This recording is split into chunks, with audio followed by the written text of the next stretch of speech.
Paano mag-send ng crypto from OKX Exchange to OKX Wallet? So, open lang natin ang OKX app.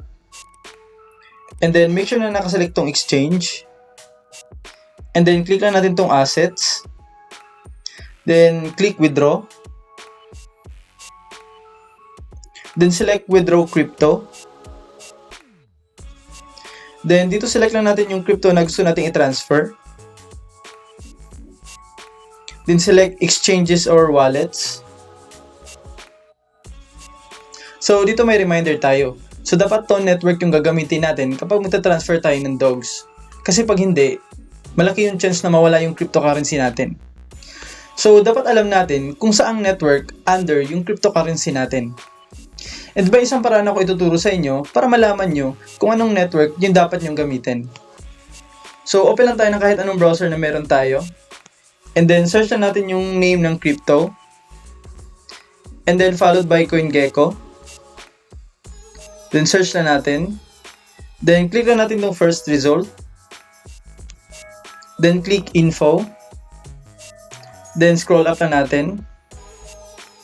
So, dito sa chains, makikita natin kung anong network yung dapat natin gamitin. So, dito yung nakalagay is Ethereum ecosystem. So, dapat yung gagamitin natin na network kapag magta-transfer tayo ng avail is Ethereum network. So, sana malinaw sa inyo yun. So, balik na tayo sa OKX app. So, dito sa baba, makikita natin yung fee kapag magta-transfer tayo ng dogs via Ton network. So, slide lang natin tong arrow to continue. So, dito kailangan natin ilagay yung receiving address ng crypto galing dun sa wallet. And kukunin natin yan mamaya. Next is the comment. So, napaka-importante na mailagay natin dito yung comment if meron man. And dapat tama yung comment na mailagay natin dito. Kasi kung hindi, malaki yung chance na mawala yung crypto na ita-transfer natin. So, para makuha na natin yung address and comment, balikan tayo sa homepage ng OKX. So, click lang natin tong arrow to go back.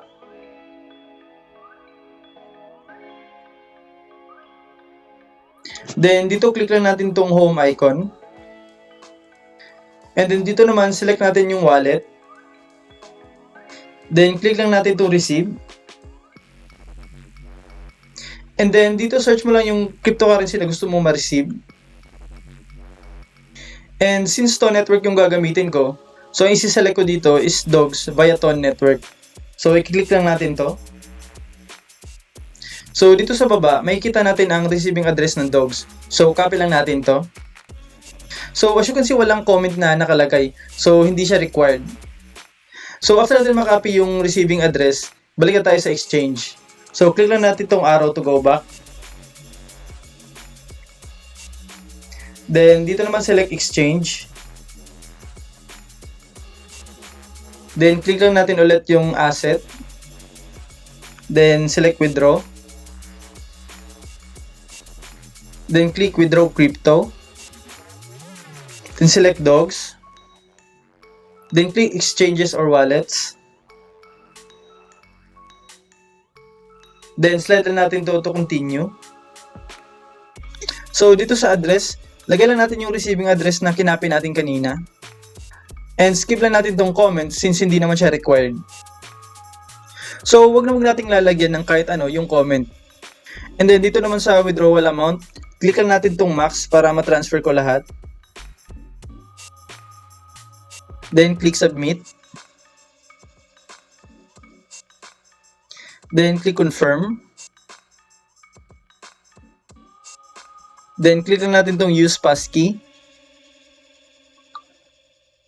So, yun na-transfer na natin. Open lang natin yung OKX wallet natin to check if na-receive na ba natin. So, close lang natin to. And then, click natin tong home icon. And then, select wallet. And then, dito scroll down lang natin para makita natin yung dogs. So, as you can see, hindi pa dumating yung dogs na tinransfer natin. And mag-antay lang tayo ng around 2 minutes kasi minsan busy yung network. Then, balik lang tayo sa taas. So, yun, as you can see, dumating na. So, if nakatulong tong video natin ngayon, huwag kalimutan na mag-like, subscribe, and ring mo na rin yung bell para updated ka sa mga bagong videos natin. And see you on the next one. Bye!